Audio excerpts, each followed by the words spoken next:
Hello everyone, I'm joined by Jack Joyce, the Corporate Sales Manager here at Brighton and Hove Albion Football Club.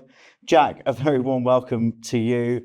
Let's start off with your best moment working for Brighton so far. Best moment working for Brighton, I would say, is definitely promotion to the Premier League. The game against Wigan here at the Annex was something that we'll never forget. Joy and jubilation, seeing obviously many of the fans in tears who were seeing us come from the Goldstone all the way through to Withdean, obviously Gillingham in between then, and up to the Amex. To see that was, it was awe-inspiring, and it was great to be part of. Yeah, what a journey. Oh, incredible. What would be your three-step breakdown to breaking into corporate sales? Breaking into corporate sales, definitely looking into the business side of football and not just what happens on the pitch. So do your research there, guys, because obviously how do we make money outside of obviously the players on the pitch and the revenues from the Premier League? That's really key.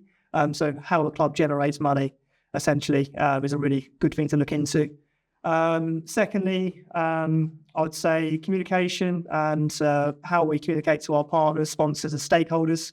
That's really key, looking into that. And last of all, I'd say be passionate, extremely be passionate. So if you care about your job, that'll take you really far. If you want to be here, you'll be able to prove it, and that'll show well in your journey. Fantastic. Now, what's one common mistake that you think potential employees make when trying to break into your department? I think a key thing we see here is many people come in and they hone in on the football side of things.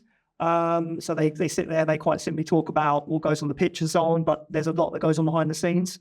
And I think it's really important to for anyone looking into the world of football to research a lot of what outside of football to see how we I mentioned before, how we generate revenue, how we operate as well as a business, what goes on with the training grounds, what goes on in the stadium.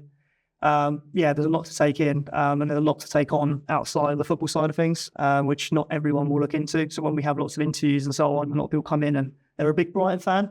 And although that's a massive positive, it can also be a bit of a negative as well. So it's key, it's clear. So showing you clear understanding of the world and the world you want to sort of, the way you want to branch in, really. Fantastic advice. How did you manage to break into football if you cast your way back to your journey, your first step on the ladder to obviously working up to being corporate sales manager? Yes, so an interesting journey. So I joined as a 16-year-old in the ticket office. And then I got into retail off the back of that. This was all part-time back then. So sort of like a dual role. And obviously from that, it's great because you learn the business. I then went away for 2 years.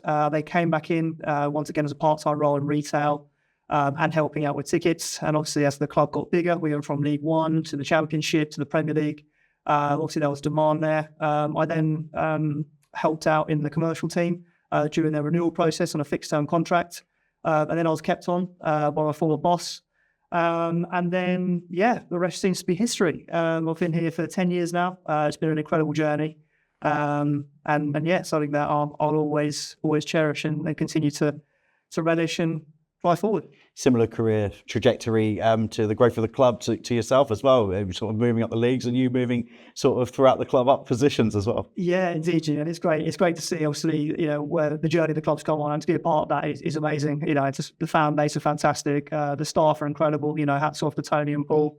All my managers have been fantastic as well, so credit to all of those over the years. But no, it's a really well-run club. I know it's very obvious to hear and see, and it's very popular. But it truly is. We live and breathe the values here, and Mate, what's the best thing about working in sport? Best thing about working in sport, it's always fresh. It's always exciting. It's heavily demanding, but the rewards are high as well. I think those four points are crucial to keep everything fresh and exciting. Fantastic. Now, obviously, you've told us about you've worked in a few different departments on your way to corporate sales manager. What networking advice would you have for aspiring professionals? Because obviously you got to network in various sectors of the business as you've worked your way through. Yeah, so obviously don't give up. Seems very cliche and very obvious, but we know it's hard to break into the football industry. I know it's difficult, but tools like LinkedIn is really useful. Do reach out, and yes, you may get 100 no's, but one day you might get that one yes. and that'll be really useful to you guys. I know, I'm always there to support as well for people that do come and knock on the door. But I'd always like to help those people and so on. So. Fantastic. Just a quick final question. What would you say to someone who has applied for 50 jobs this year with no luck at all? Keep trying, guys. Keep trying. Don't give up. Obviously, it reflects. If the club want those people. If you're unsuccessful, dust yourself off. Try again. Because that's we want that sort of winning mentality. And if you're going to keep going, get knocked down, and keep going again, then that's exactly what the club and all sports, the sports industry will want. It reflects that, through and through. So yeah, just keep going, guys. It's hard, and sometimes you ride your luck, but at the end of the day, you make your own luck. So keep going.